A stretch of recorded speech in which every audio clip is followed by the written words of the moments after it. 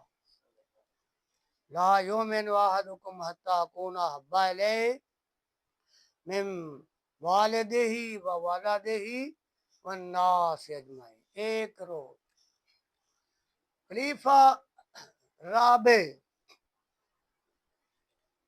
امیر المومنین امام الواصلین جناب سیدنا علی المرتضی رضی اللہ تعالی عنہ، امام الانبیاء حبیب کبریاء علیہ تحیت و ثنا کے ساتھ ایک مقام سے دوسرے مقام پہ جا رہے تھے، تو ہوا کیا کہ راستے میں ایک درخت آیا۔ جناب رسول اللہ صلی اللہ علیہ وسلم آگے آگے چل رہے تھے اور جناب علی المرتضی آپ صلی اللہ علیہ وسلم کے پیچھے پیچھے چل رہے، تھوڑا سا پیچھے ہٹ کے چل رہے۔ ایک درخت آیا جس کی ٹہنیاں نیچے کو جھکی ہوئی تھیں، تو جناب رسول اللہ صلی اللہ علیہ وسلم جب اس کے نیچے سے گزرنے لگے تو آپ صلی اللہ علیہ وسلم نے اپنے سر کو جھکا لیا، اپنا سر جھکا کے نیچے سے گزر گئے۔ تو جب علی المرتضی رضی اللہ تعالی عنہ اس درخت سے نیچے سے گزرنے لگے تو آپ نے بھی اپنا سر مبارک جھکا لیا۔ تو نبی اکرم صلی اللہ علیہ وسلم نے پیچھے مڑ کے دیکھا کہ علی المرتضی نے کیا کام کیا ہے، دیکھا تو انہوں نے بھی اپنا سر جھکا کے وہاں سے وہ گزرے ہیں۔ تو جناب رسول اللہ صلی اللہ علیہ وسلم نے مسکرا کے پوچھا، علی درخت کی ٹہنیاں نیچے کو جھکی ہوئی تھیں، تو میں نے تو ایک مصلحت کی بنا پہ اپنے سر کو جھکایا کہ ٹہنیاں میرے سر کو نہ لگیں، تو تمہارے سر کو تو ٹہنیاں لگنی نہیں تھیں، تو تم نے اپنے سر کو کس وجہ سے جھکایا؟ تو جناب علی المرتضی رضی اللہ تعالی عنہ پکار اٹھے، یا رسول اللہ صلی اللہ علیہ وسلم، قرآن کہہ رہا ہے قُلْ إِن كُنتُمْ تُحِبُّونَ اللَّهَ فَاتَّبِعُونِي فَاتَّبِعُونِي يُحْبِبْكُمُ اللَّهُ۔ یا رسول اللہ صلی اللہ علیہ وسلم، میں نے تو آپ کی اتباع کرتے ہوئے اپنے سر کو جھکایا ہے۔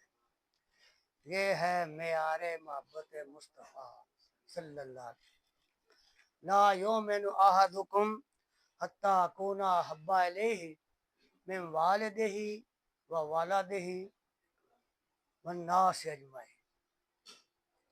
قرآن مجید میں اللہ تعالیٰ نے اتباع کا لفظ استعمال کیا ہے اور بعض مقامات پہ اطاعت کا لفظ بھی استعمال کیا ہے۔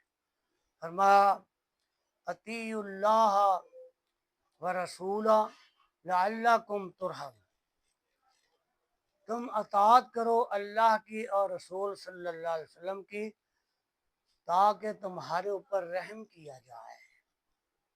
اور فرمایا من یطع الرسول فقد اطاع اللہ، جس نے اطاعت کی اللہ کی اور اللہ کے رسول کی، فرمایا کہ در حقیقت جس نے اللہ کے رسول کی اطاعت کی اس نے در حقیقت اللہ کی اطاعت کی، جس نے رسول اللہ کی اطاعت کی در حقیقت اس نے اللہ ہی کی اطاعت کی۔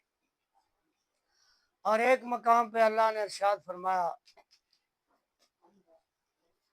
من یطع اللہ والرسول فاولئک مع الذین انعم اللہ علیہم من النبیین والصدیقین والشہداء والصالحین وحسن اولئک رفیقا۔ جس نے اطاعت کی اللہ کی اور اللہ کے رسول صلی اللہ علیہ وآلہ وسلم کی، قیامت کے روز وہ ان لوگوں کے ساتھ ہوگا جن کے اوپر اللہ نے انعام کیا۔ انعم اللہ علیہم من النبیین والصدیقین والشہداء والصالحین، انعام یافتہ لوگوں کے ساتھ ہوگا جن کے اوپر اللہ نے انعام کی۔ وہ کون سے لوگ ہیں؟ انعم اللہ علیہم من النبیین والصدیقین، وہ نبیوں کے ساتھ ہوگا، وہ صدیقوں کے ساتھ ہوگا، والشہداء والصالحین، وہ شہیدوں کے ساتھ ہوگا اور صالحین کے ساتھ ہوگا۔ یعنی انعام یافتہ گروہ میں پہلا گروہ نبیوں کا گروہ ہے، اور دوسرا گروہ صدیقوں کا گروہ ہے، اور تیسرا گروہ شہیدوں کا گروہ ہے، اور چوتھا گروہ صالحین کا گروہ ہے۔ نبیوں کے سردار جناب محمد رسول اللہ صلی اللہ علیہ وسلم، اور صدیقوں کے سردار جناب سیدنا صدیق اکبر رضی اللہ عنہ، اور شہیدوں کے سردار امیر حمزہ امام عالی مقام رضی اللہ عنہ، اور صالحین کے سردار جناب علی المرتضیٰ عثمان ذو النورین علی المرتضیٰ رضی اللہ عنہ۔ یہ تو فرمایا جس نے اطاعت کی اللہ کی، اللہ کے رسول کی، قیامت کے روز وہ انعام یافتہ لوگوں کے ساتھ، جن کے اوپر اللہ نے انعام کیا، وہ نبیوں کے ساتھ ہوگا، وہ صدیقوں کے ساتھ ہوگا، وہ شہیدوں کے ساتھ ہوگا، وہ صالحین کے ساتھ۔ حسن اولئک رفیقا، فرمایا یہی ہیں اچھے ساتھی۔ اور ایک مقام پہ اللہ نے اور ارشاد فرمایا، من یطع اللہ ورسولہ فقد فاز فوزا عظیما، کہ جس نے اطاعت کی اللہ کی اور اس کے رسول صلی اللہ علیہ وسلم کی، وہ عظیم کامیابی کو پا گیا۔ جس نے اطاعت کی اللہ، ہم دنیا کے کاموں میں کامیابی ڈھونڈتے پھرتے ہیں، ہمیں تجارت میں کامیابی ہو جائے، ہمیں زراعت میں کامیابی حاصل ہو جائے، ہمیں ملازمت میں کامیابی حاصل ہو جائے، ہمیں امامت میں کامیابی حاصل ہو جائے، ہمیں خطابت میں کامیابی حاصل ہو جائے، ہمیں حکومت کرنے میں کامیابی حاصل ہو، حکومت حاصل ہونے میں کامیابی حاصل ہو جائے۔ کیا یہ اصل کامیابی ہے؟ اللہ فرما رہا ہے من یطع اللہ ورسولہ فقد فاز فوزا عظیما، جس نے اطاعت کی اللہ کی، اللہ کے رسول صلی اللہ علیہ وسلم کی، وہ عظیم کامیابی پا گیا، وہ عظیم کامیابی حاصل کر گیا۔ تو ادھر فرمایا قل ان کنتم تحبون اللہ فاتبعونی یحببکم اللہ، آپ صلی اللہ علیہ وسلم فرما دیں اگر تم اللہ سے محبت کرنی چاہتے ہو تو پھر تم میری اتباع اختیار کرو، یحببکم اللہ، اللہ تمہارے ساتھ محبت کرے گا، ویغفر لکم ذنوبکم، تمہارے گناہ معاف کر دے گا، واللہ غفور رحیم، اور اللہ مہربان رحم فرمانے والا۔ بعض مقامات پہ اطاعت کا لفظ استعمال کیا، یہاں پر اتباع کا لفظ استعمال کیا۔ اب دیکھنا یہ ہے واٹس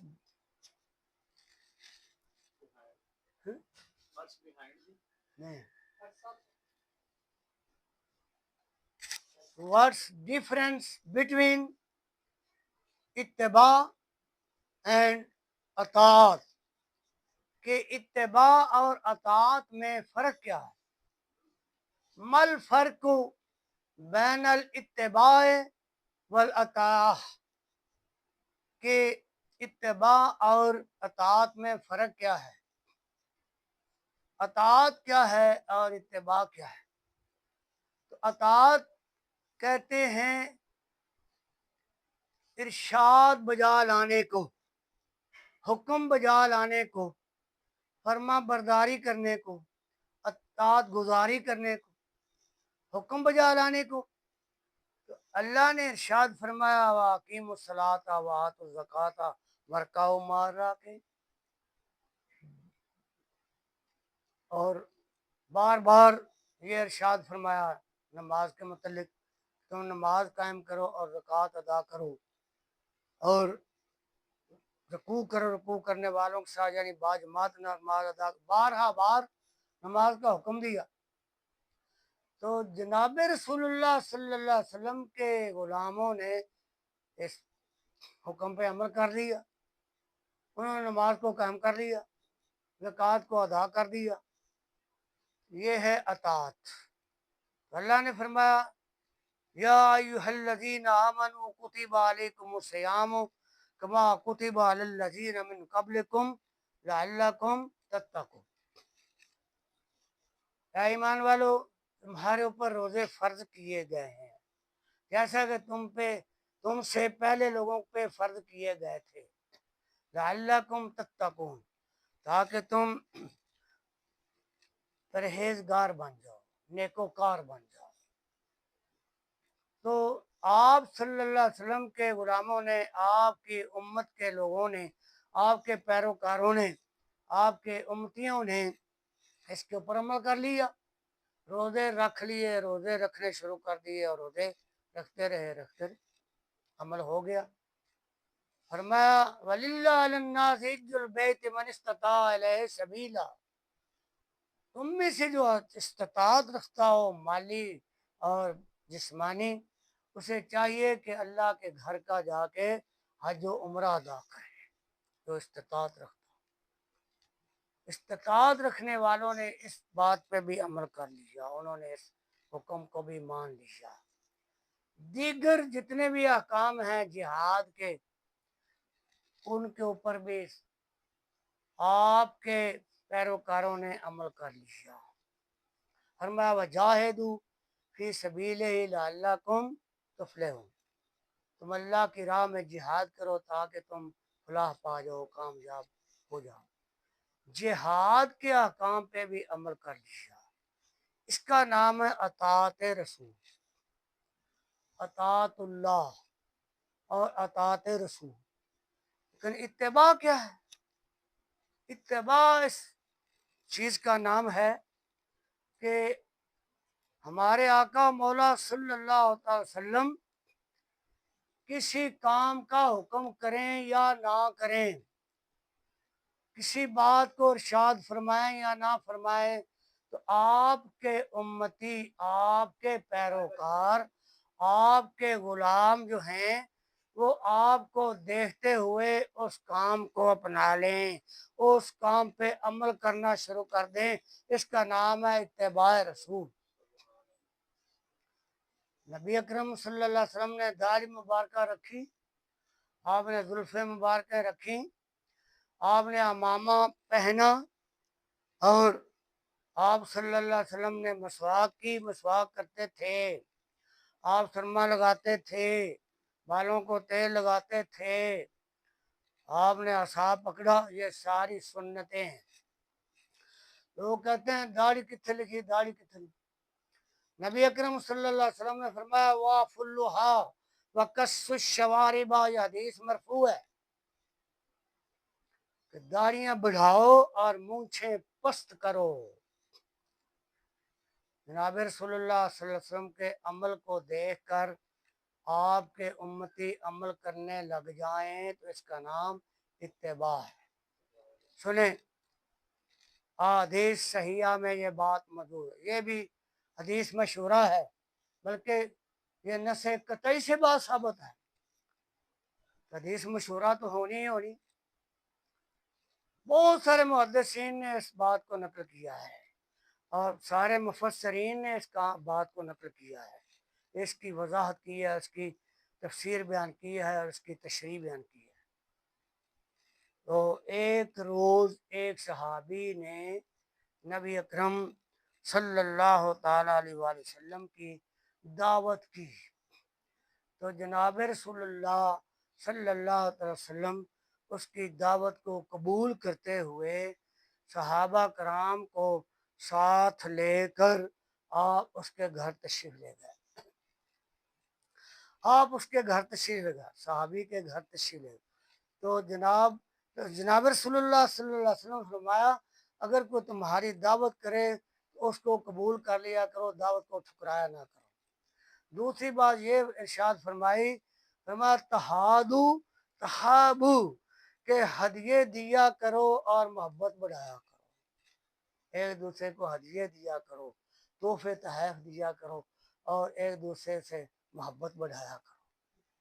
جناب رسول اللہ صلی اللہ علیہ وسلم چند صحابہ کرام کو ساتھ لے کر صحابی کے گھر تشریف لے گئے، تو انہوں نے آپ کو کھانا پیش کیا۔ یہ دوپہر کا وقت تھا اور ظہرانہ تھا، یعنی دوپہر کا کھانا آپ صلی اللہ علیہ وسلم نے تناول فرمایا، صحابہ کرام نے بھی کھایا۔ تو اتفاق ایسا ہوا کہ ظہر کی نماز کا وقت ہو گیا، تو جناب رسول اللہ صلی اللہ علیہ وسلم نے وہیں پہ نماز کا اہتمام کرایا، فرمایا آج یہیں نماز پڑھیں گے۔ جب آپ صلی اللہ علیہ وسلم کا میلاد ہوا نا، جب آپ صلی اللہ علیہ وسلم کی ولادت با سعادت ہوئی، تو پہلا کام آپ صلی اللہ علیہ وسلم نے کیا کیا کہ زمین پہ سجدہ کیا۔ اس کا مقصد کیا تھا؟ آپ کے سجدہ کرنے سے ساری زمین پاک کر دی گئی۔ اللہ تعالیٰ نے ساری زمین کو آپ کی امت کے لیے مصلی بنا دیا، جہاں کہیں بھی کسی مسلمان کو نماز کا وقت آ جائے وہ وہیں پہ اپنی نماز جو ہے وہ ادا کر لے۔ تو جناب رسول اللہ صلی اللہ تعالی وسلم نے اہتمام کرایا، صحابہ نے وضو کیا اور وہ صفیں بچھائیں اور صفیں درست کیں، اور پھر نبی اکرم صلی اللہ علیہ وسلم نے جماعت کرانا شروع کر دی۔ جناب رسول اللہ صلی اللہ علیہ وسلم جماعت کروا رہے ہیں، ایک رکعت پڑھا دی، اب دوسری رکعت میں اٹھ کے کھڑے ہو گئے، دوسری رکعت کا قیام شروع ہے۔ تو آپ صلی اللہ علیہ وسلم کے دل میں خیال آیا، صحابہ کرام آپ صلی اللہ علیہ وسلم کو دیکھ رہے ہیں کہ کب رکوع کرتے ہیں، کسی کی نماز نہیں ٹوٹی۔ نبی صلی اللہ علیہ وسلم کا دیکھنا، آپ صلی اللہ علیہ وسلم کا خیال لانا تو عین ایمان ہے، عین عبادت ہے۔ عبادت نماز کیوں ٹوٹے؟ تو نبی اکرم صلی اللہ علیہ وسلم نے یہ خیال کیا، دل میں یہ سوچا کہ جد الانبیاء سیدنا حضرت ابراہیم علیہ السلام نے جو بیت اللہ شریف، یار اس کو نا تھوڑا سا، کیونکہ ہاں جناب رسول اللہ صلی اللہ علیہ وسلم کے دل میں خیال آیا کہ وہ جو بیت اللہ شریف مکہ مکرمہ میں سیدنا حضرت ابراہیم علیہ السلام نے تعمیر کیا تھا، اگر وہ ہمارا قبلہ قرار پائے تو کتنا ہی اچھا ہو جائے۔ اس کی وجہ یہ تھی کہ یہودیوں نے شور مچایا تھا، یہودیوں نے شور مچایا تھا کہ یہ کیسے مسلمان ہیں، کہتے ہیں کہ ہمارا دین نیا ہے، ہماری کتاب نئی ہے، ہمارا قرآن نیا ہے اور ہماری شریعت نئی ہے، ہماری شریعت کے احکام الگ ہیں اور ہمارا نبی بھی نیا ہے، یہ کیوں نہیں اپنا قبلہ بھی نیا بنا لیتے؟ وجہ یہ بھی تھی، لیکن اس بیت اللہ کے ساتھ حضور کو بھی پیار تھا، تو عرض کرتے ہیں یا باری تعالیٰ اگر وہ بیت اللہ ہمارا قبلہ قرار پائے تو will be so better for us، کتنا ہی ہمارے لیے کتنا ہی اچھا ہو جائے۔ تو جناب رسول اللہ صلی اللہ علیہ وسلم اپنا چہرہ آسمان کی طرف اٹھاتے ہیں، پھر نیچے کر لیتے ہیں، آسمان کی طرف اٹھاتے ہیں پھر نیچے کر لیتے ہیں، نماز کی حالت میں ہی اپنا چہرہ آسمان کی طرف اٹھاتے ہیں پھر نیچے کر لیتے ہیں۔ جناب رسول اللہ صلی اللہ علیہ وسلم نماز کی حالت میں اپنا چہرہ آسمان کی طرف اٹھاتے ہیں، پھر نیچے کر لیتے ہیں، اپنا چہرہ آسمان کی طرف اٹھاتے ہیں، نیچے کر لیتے ہیں۔ صحابہ کرام سارے کے سارے حضور کو دیکھ رہے ہیں، آج ہمارے آقا مولا صلی اللہ علیہ وسلم یہ کیا کر رہے ہیں، رکوع میں نہیں جا رہے، یہ کیا کام کر رہے ہیں؟ تو لوگ کہتے ہیں کہ نبی کا نماز میں خیال آ جائے تو نماز ٹوٹ جاتی ہے۔ نماز کیوں ٹوٹے گی بھائی؟ نبی کا خیال آنا، نبی پاک کو دیکھنا ہی ہے عبادت ہے۔ نماز تو ان کی ٹوٹے گی جو اصلی نمازی ہی نہیں، جو اصلی عاشق رسول ہی نہیں ہے، محب رسول ہی نہیں، ان کی ٹوٹے نہ ٹوٹے ایک ہی بات ہے، ٹوٹی ہی ہوتی ہے۔ تو نماز کی حالت میں وہی آنا شروع ہو گئی۔ دوسرا پارہ، اللہ جل جلالہ نے ارشاد فرمایا، قد نرا تقلبہا قد نرا تقلب وجہک فی السماء۔ اے محبوب صلی اللہ علیہ وسلم، ہم آپ کو دیکھتے ہیں کہ آپ اپنا چہرہ بار بار آسمان کی طرف اٹھاتے ہیں، آپ اپنا چہرہ بار بار آسمان کی طرف اٹھاتے ہیں۔ وَلَنُوَلِّيَنَّكَ قِبْلَةً تَرْضَاهَا، ضرور ہم آپ کے خواہش پہ، آپ کی مرضی پہ آپ کا قبلہ بدل دیں گے، آپ کو راضی کر لیں گے۔ فَلَنُوَلِّيَنَّكَ قِبْلَةً تَرْضَاهَا، ضرور ہم آپ کا قبلہ بدل دیں گے، آپ کو راضی کر لیں گے۔ لام تاکید کا ہے، نون ثقیلہ کا ہے۔ فرمایا فَلَنُوَلِّيَنَّكَ قِبْلَةً تَرْضَاهَا، ضرور ہم آپ کا قبلہ بدل دیں گے، آپ کو راضی کر دیں گے۔ فرمایا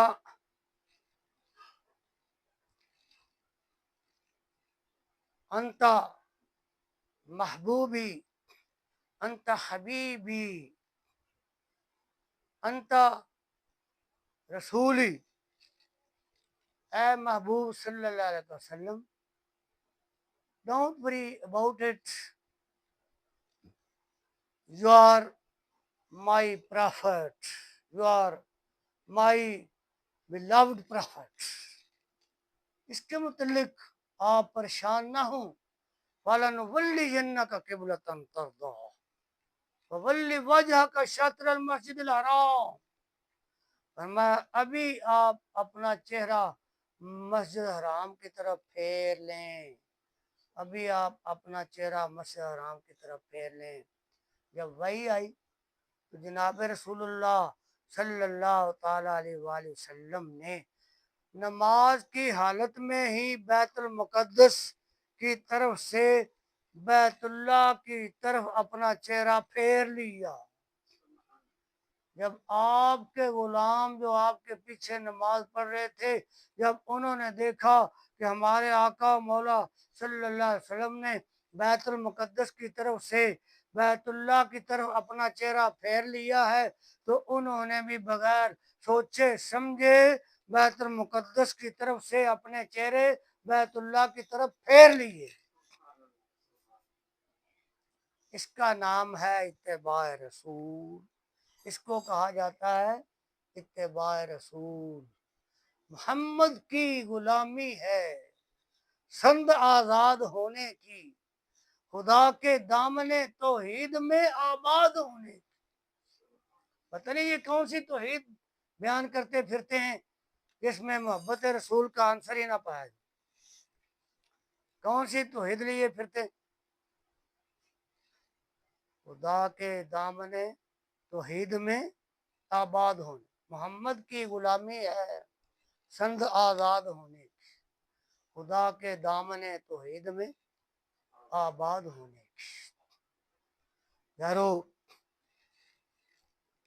حضرت سیدنا علی بن عثمان الحجویری ثم لاہوری المعروف داتا گنج بخش رضی اللہ عنہ نے کیا کام کیا کہ آج ساری خلقت ان کے مزار پہ جاتی ہے، ان کا مزار مرجع خلائق بنا ہوا، لوگ کھنچے چلے جا رہے ہیں، وہاں پہ منتیں مانی جا رہی، وہاں دعائیں کی جا رہی، وہاں پہ نیاز بانٹی جا رہی، اور آخر یہ وجہ کیا تھی؟ انہوں نے کیا کام کیا کہ آج ان کو اللہ نے مرجع خلائق بنا دیا؟ ایک ہی وجہ تھی، ساری زندگی انہوں نے اتباع رسول کے مطابق گزاری، ساری زندگی انہوں نے اتباع رسول میں گزاری، اور آج اللہ نے ان کو یہ مقام و مرتبہ دیا۔ جناب غوث الثقلین سیدنا حضرت غوث اعظم سیدنا حضرت عبد القادر جیلانی کے چرچے ملک ملک میں ہو رہے ہیں، ان کی 11ویں دلائی جا رہی ہے اور ان کی شان بیان ہو رہی ہے، ان کے چرچے گلی گلی میں ہو رہے ہیں۔ آخر کے یہ وجہ کیا تھی؟ دوستو بزرگوں، بات ایک ہی ہے کہ انہوں نے بھی اپنی زندگی اتباع رسول کے مطابق گزاری تھی۔ فرمایا من کان للہ وکان اللہ لہ، نبی اکرم صلی اللہ علیہ وسلم نے فرمایا جو اللہ کا ہو جاتا ہے پھر اللہ اس کا ہو جاتا ہے۔ تو اس طرح اس کی اور بہت ساری مسالے ہیں۔